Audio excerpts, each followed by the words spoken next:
Sa gitna ng samot-saring isyong ibinabato laban sa kanyang pamilya, nananatiling matibay at may paninindigan para sa bayan. Bitbit ang mga pangakong pagbabago para sa ikabuunlad ng bansa. Trabaho para sa mga Pilipino, murang kuryente, industrialisasyon, kalidad na edukasyon, reforma sa iba't ibang sektor, at pagkakaisa ng sambayanang Pilipino ang sentro ng kanyang kampanya. Bilang Pangulo ng Republika ng Pilipinas, sinabi ko na ako'y tatakbo dahil ang aking layunin, ang aking dating bansa ay magkaisa muli ang sambayanang Pilipino. Pagandahin po natin ang ating minamahal na bansang Pilipinas. Sama-sama po tayong papanguli. Tumatakbong Pangulo mula sa Partido Federal ng Pilipinas, Ferdinand Bongbong Marcos Jr.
You may now sit down, Senator Marcos. Thank you. Good evening. Good evening. May we request the audience to please sit down so we can start the program. I brought all my relatives.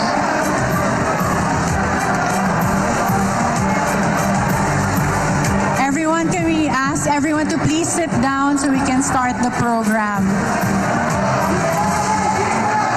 Okay. Thank you for your cooperation. Thank you.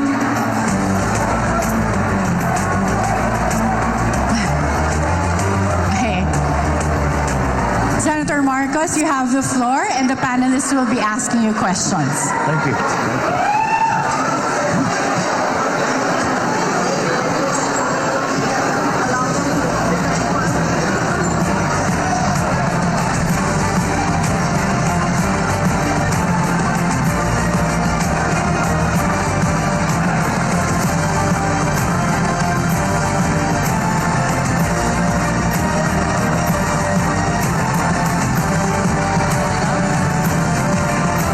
Hi, good evening. لا تضيع عليك السفرات وسددها على دفعات. احجز من تطبيق المطار. Introducing OSN Plus. We're bringing you the biggest series. Mr. Marcos, Good evening, ma'am. if this were, I've never been to a campaign rally, but if this looks like it, and maybe multiplied so many times over, I can imagine what you're feeling is like euphoria, isn't it? We're not even involved and we're feeling euphoric here. It's very encouraging, ma'am. That's true. Okay, this is the second time we are going through this. But this time it will be banter. Nothing aggressive nor belligerent. you have the thickest portfolio here. I counted more than 50 pages which were submitted to the network and which were given to us. Madaming, So, madaming I have trabaho, ma'am. 1,000 questions, but since I have 3 other colleagues here, maybe I'll ask something which is right in my alley, and I think I have asked this also in my post in the social media.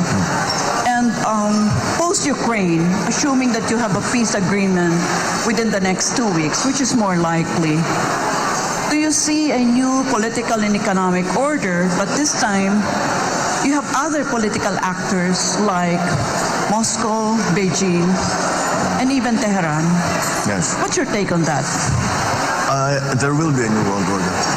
Because I think watching Ukraine and seeing the developments, and which are not exactly going the way of that the President Putin would have wanted it to, I suspect there will be domestic implications to whatever the peace agreement is going to be.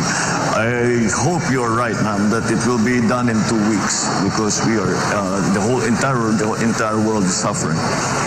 But there will be a very big change, because the the idea, I think some of the analysts have said, I don't know if you agree with this, is that President Putin is trying to reconstruct or recreate the Soviet Union under another name. So perhaps this was his move.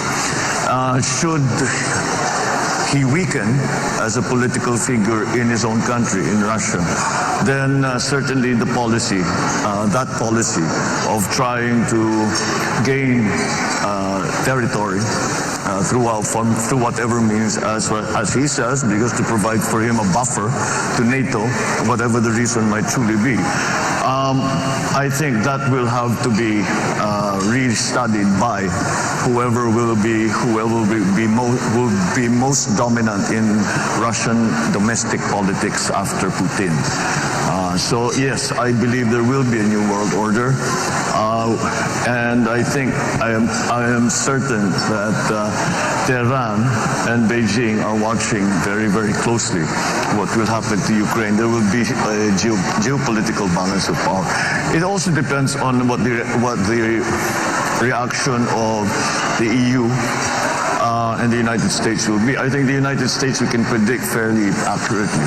EU is in a more difficult spot simply because they are highly dependent for their energy to Russia, and how they will balance that. I know that the President Biden has just signed with the EU a deal to supply from the United States and from other countries 15 billion tons of gas, which will cover some of the needs of the EU. But again, that's not something that can instantly be made, to instantly be applied.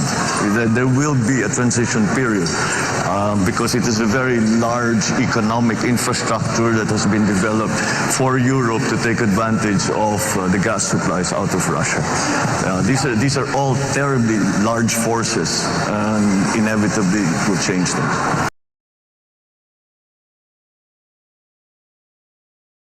Yeah, but it seems like you have a more dire scenario, future scenario in mind. But what I have used really is from a content analytical perspective, using events data analysis, meaning I'm paying attention to the verbs being used by the negotiators. And this is not Pollyannish, by the way, Mr. Marcos. It's just that I feel that Putin will not allow the conflict to spill over. It will encapsulate within the Ukraine, a conflict area. Yeah. And that, yes, I still believe that within the next 2 weeks you have a peace agreement. I sincerely hope so. because misunderstandings, mistakes can occur. With Poland being right there on the border of Ukraine, we already have had reports of missiles that mistakenly flew into Poland. And these are the kind of things that we have to be very careful about. I think maybe that is one thing that they can agree upon, Russia and the West, as we have referred to it often.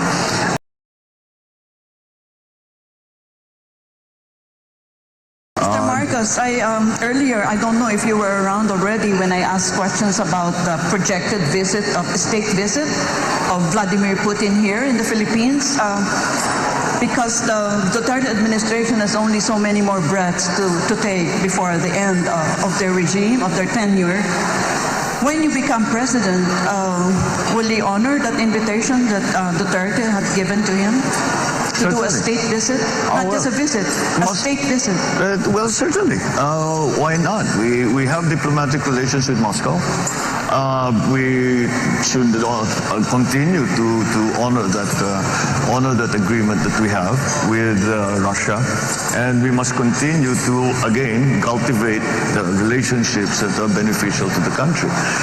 And it's not, as long as we make our position very clear that self-determination is an important principle as far as the Philippines is concerned, and in that context, then we can still speak on many other subjects with Russia. Yeah, so that means you are not telegraphing something to the United States of America by welcoming Vladimir Putin in a state visit. It need not be Russia or Vladimir Putin, any country. I think that would like to come and visit and would feel that there is something beneficial to be gained by furthering, strengthening relationships between our two countries is something that we should always be open to. Thank you. Thank you. Good evening, Mr. Marcos. Good evening. Ang tanong ko po ay ito, ang nabanggit niyo po ang phrase na New World Order na sa tingin niyo ay maaaring mangyari pagkatapos ng peace treaty between Ukraine and Russia, and you see that the world will be restructured around a new framework or a new geopolitical order. So my question is this: I hope that you realize the burden or the special task that you have as a future chief architect of our foreign policy, because in the past drawing of world orders, the Philippines never played a role in determining its position in that world order. For example, between the wars of Spain and the United States, it's the United States that defined our position in that new world order. When the United Nations was instituted after post-World War II, we were still at the coattails of the United States. But now we are an independent country. So my question is, when this new world order that you think could happen after a peace treaty gets concluded between Ukraine and Russia, how will you position our country in this new geopolitical order? It very clearly will depend on what the exit strategy will be for the West, for EU, and for Putin in the peace agreement that we hope they will sign. What the nature of that agreement will be. Will it be status quo? The forces that are in Ukraine, the Russian forces and Belarusian forces that are already in Ukraine, will they just stay where they are, status quo? Will they be told to withdraw? I only say that because it is very important to Putin's position domestically. He is in a very precarious place because it has not gone according to plan. I suspect that he was hoping that it would be a similar situation as it was in Crimea, where they pretty much just walked in. with very little resistance. But then they prepared Crimea for a long time. They were helping the rebel groups, the Russian-speaking groups, and they were developing them. And they built a corridor on the east side of Crimea, within which the Russians could cross the border very easily. That hasn't been the case in Ukraine. And so, depending on how it is viewed, the peace treaty that we hope will come, it depends on how it is viewed by the local domestic political scenarios in Russia itself. That, whatever the reaction will be to Putin, will fix one of the variables in the geopolitical new world order. So we still have to wait to see what happens. I'm sure China is waiting with bated breath to see what's going to happen here. Tehran, I'm sure, as the professor mentioned, is clearly a player in this regard, and in the Middle East now. So far, it has not affected the Middle East in any way so far. But maybe if it works out for Russia, if it works out for Vladimir Putin, China might be emboldened to make their own moves. Tehran might be emboldened to make their own moves. On the other hand, if it is very much a rejection of the idea of Putin of taking over a country, then perhaps that will also influence their thinking as to what can and cannot be done for their own interests. So yes, I don't think we can predict very closely, because we cannot. I hope to be as optimistic as the professor, but I don't see it happening in 2 weeks, to be perfectly honest. I hope it is. I hope it does, because the economic effects on every single person in the world has been enormous. And it is going to be enormous for a good long while. It's not going to go away anytime soon. Since we have a mutual defense treaty with the United States, that would affect, I'm sure that would play a role in how, our country would position ourselves in this new geopolitical world order. So my question is, to what extent will you allow the United States influence your actual decision making in how you're going to craft the future foreign policy of the Philippines when that new world order has already taken shape? Well, we have a very special relationship with the United States, and it's something that we have had and developed over 100 years, starting from being essentially a colony to a very strong partner here in this, especially in this part of the world, in the region.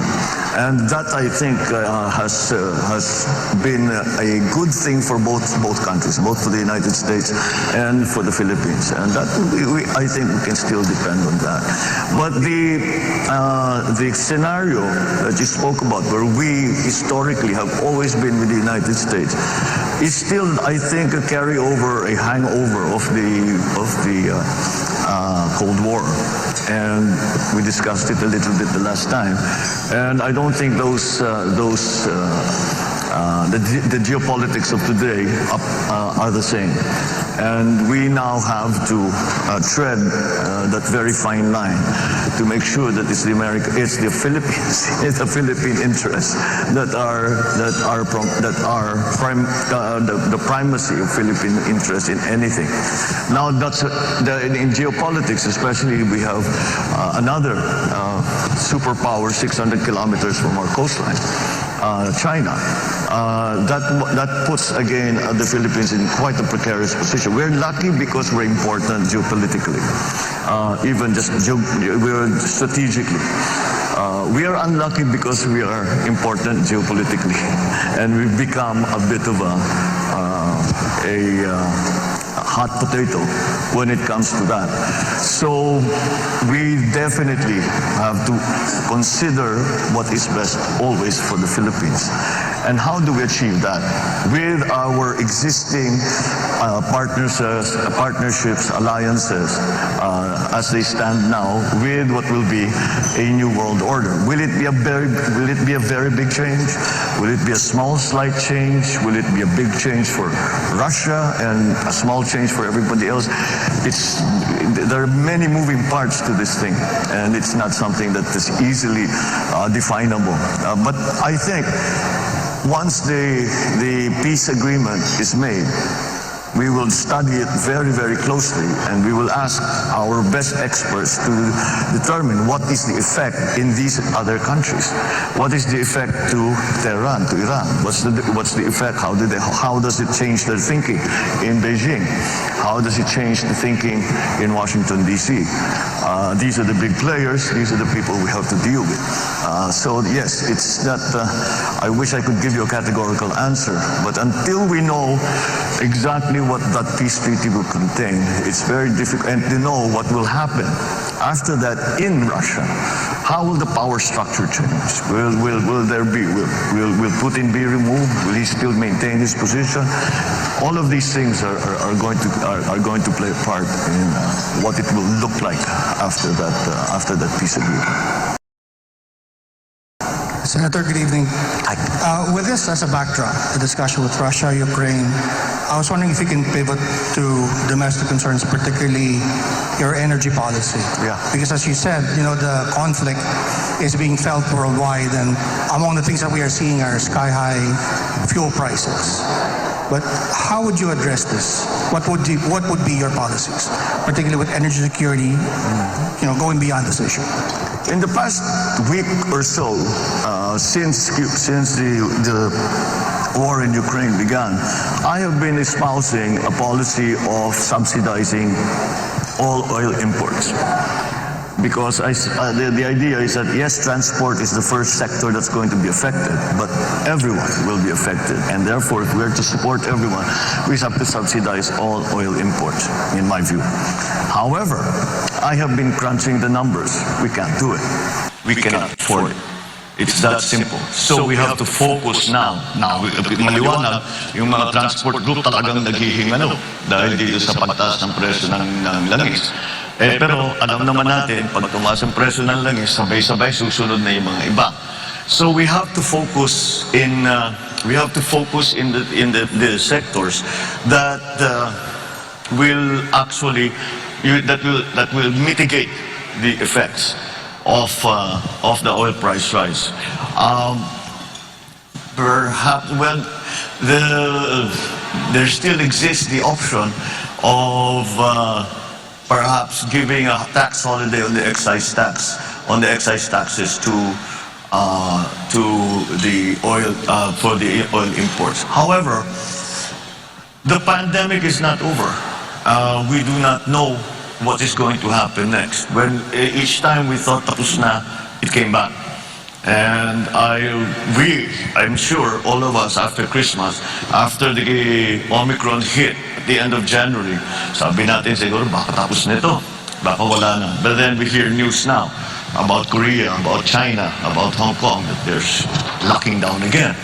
So we need those funds. Well, the government doesn't need the funds, people need the funds. And so we will still have to continue to collect as much as we can in preparation for any possible occurrence in terms of the pandemic. Baka may bagong strain, baka may babalik. But I don't think we will ever return to a time of lockdown anymore. Senator, just before we go on the break, I was wondering if you can clarify your position on the oil price stabilization fund, because there's been some talk in social media to report, and I don't know if you are. Of course, the appeal is that there will be subsidy when prices are high, yes. But the downside is that prices will remain high because when global prices dip. Yeah. And there's the argument, of course, that the market is always more efficient in determining prices. Could you clarify your position? No, I think it is not to change the price of the oil. It's to change the rate of change. It is to try and mitigate the rate of change. So let's say, if the price increase is from Sunday to Monday, Instead of increasing the full, let's say we're going to increase by, I don't know, 5 pesos, let's say. Instead of doing it all in one shot, we do it slowly because we have a stabilization fund. There is no way to bring the price of oil down from the Philippines.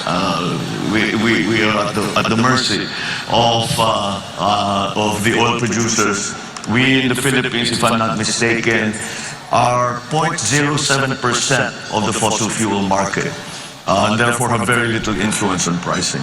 And we produce very little in terms of oil production. Malampaya is about, they say, will dry up in the next 2 or 3 years.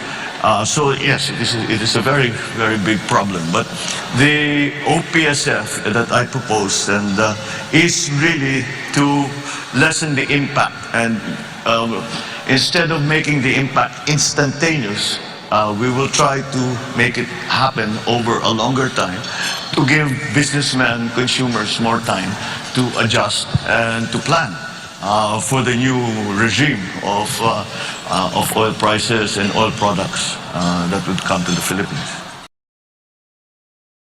Alam niyo po, yung IPIRA, hinati yung bansa natin. Electric Power Reforms Industry Act, IPIRA. Ngayon po, ganito. Recently, ang Malacanang po ay naglabas. Pinirmahan ng Pangulo, Executive Order 164, adding nuclear power to the energy mix. And among others, to study the viability kung pwede pa natin i-operate yung BNPP at ang iba pang mga facilities para sa paggamit ng nuclear energy. Pwede mo malaman kung ano yung isip nyo po tungkol dito? Kasi po mangyayari sa sunod na termino, ang 18 milestones. Ito po yung unang hakbang lamang. Marami talagang pinag-uusapan. Energy is hard. Ito, aaminin ko sa inyo, talagang pinag-aaralan ko, napakahirap ayusin. Dahil nga yung ating sistema, the IPIRA law, marami talaga nakakontain dyan na kailangan pag-aralan ulit. Because ang reklamo sa buong bansa, both na consumers lamang at saka yung mga negosyante. Kasi lagi natin napapag-usapan mga foreign investors na nagre-reklamo sa power, pati local investors. Kaya ang investment sa Pilipinas is not capital intensive. Yung mga investment sa Pilipinas, short term lang, kuminsan hot money lang ang pumapasok, labas lang yan. It doesn't build anything. So, that is, it is a major problem. At kung titignan natin ang mga projection sa pangyayari, ngayon, just as a perfect example, narinig na siguro naman ng lahat, na sinasabi na baka sa eleksyon, magkakaroon ng brownout. Kaya dahil nasa gitna na tayo ng summer, ng tag-araw. Kaya yan ang maliwanag na maliwanag, kulang na talaga ang power supply doon sa ating requirements. At saka, yung idadagdag pa dapat natin para makapag-industrialize tayo ng mabuti. Kaya it's something that has to be attended to. In other words, kailangan natin lahat. Kailangan natin lahat ng makuha natin na power sources para mabigyan tayo ng mas mura at mas malawak at mas reliable na power supply. Ngayon, maaari nating i-expand yung ating hydro, i-expand natin yung ating geothermal, but there's a very simple idea when it comes to the energy sector. It's something called the base load. The base load is the load that never goes away. The demand that never goes away. Kahit gabi, kahit araw. Ito na yung mga planta na nagpapatakbo. So that base load has to be satisfied. Kaya kung hindi umihip ang hangin, paano yung wind power? Kung gabi, paano yung solar power? Kailangan pa rin ng traditional. Ngayon, doon tayo mamimili. Although it's not traditional for the Philippines, nuclear power is already considered a traditional power source. So it has to be looked into. Yung sa BNPP, nag-offer na, because if you, ang Korea has, I believe, 5 sister plants to the Westinghouse plant in BNPP.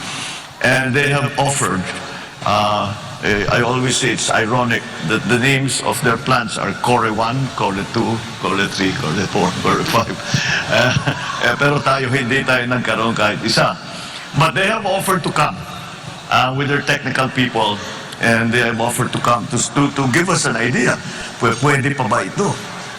Because kahit pa paano, the BNPP, the Bataan Nuclear Power Plant, was supposed to go online with 650 megawatts in 1986. That's a long time ago. Marami ng bagong technologies, marami ng bagong requirements. So we'll see. We have to. I think we should be open to our Korean friends to come and to tell us if this is still viable or you have to do something else. When it comes to nuclear power as an idea, well, let's just follow the science. Because dito naging political sa Pilipinas. It's also political in other places. But in our particular case, the reason we have no nuclear power plant at all is pure politics. Did not really follow the science. So we have to look into it. Because, even after Fukushima, when everybody was saying nuclear power is good, we have to rethink, kailangan natin pag-aralan ulit dyan, mukhang delikado. Walang nagbago ng kanilang pagplano na pagpatayo ng nuclear power plant kahit saan. Amerika tuloy-tuloy pa rin. Sa France, the majority of their power is already created by nuclear power. So in the other countries, ganun din. So I still think that it's something we should examine. There are many new technologies. One of the ones that we keep reading about are the modular nuclear power plant. They start with a small one. Gusto mong palakihin, bumili ka ulit ng module, ikakabit mo ng palaki hanggang gusto mo. Siguro naman kaya natin patakbuhin ang nuclear power plant. There's no reason na bakit hindi kaya ng Pilipino na magpatakbo ng nuclear power plant. So, it's something that should be part of the mix. Kasama diyan is COP26, where we decided to cut down on coal-fired power generation. And what happened, nagtaasan ng presyo kasi walang kapalit sa renewable. Ibig sabihin, yung mix ng renewable at saka traditional, kailangan talaga natin, we have to decide once and for all, what is the mix that's good for the Philippines. I think it's not going to be a static point. I think as years go on and we develop renewables, we develop other sources of power, that mix is going to slowly shift towards renewables, hopefully, because that's what we want because of climate change. But nonetheless, that mix is still something that's up in the air that we haven't really determined what is proper and appropriate for the Philippine setting. But to make a short answer to your question, is that lahat kailangan natin. Kailangan natin palakihin ng hydroelectric, kailangan natin palakihin yung geothermal, kailangan natin paramihan ng mga power plant, kailangan natin tumingin sa mga bagong technologies, wind farm, solar, kailangan natin tingnan ng nuclear. At kung kailangan talaga, di balikan natin oil-fired. But oil-fired has become less and less attractive because of what's happening in the volatility of oil prices, especially in the last 2-3 years. Then with this new development in Ukraine, talagang kailangan pag-isip-isipan natin ng mabuti. Kasi baka maipit tayo, pag tumaas na naman yan, hindi natin maipatakbo yung planta natin, balik na naman tayo sa dati, nasa brownout na naman tayo. Now we have lots of coal here in the Philippines. The Chinese claim to have good enough technology. I've actually visited one of their coal-fired plants that na malinis na, that they're able to extract the carbon and they're able to dispose of the carbon properly. So all of these things we need to look into. Lahat yan kailangan natin.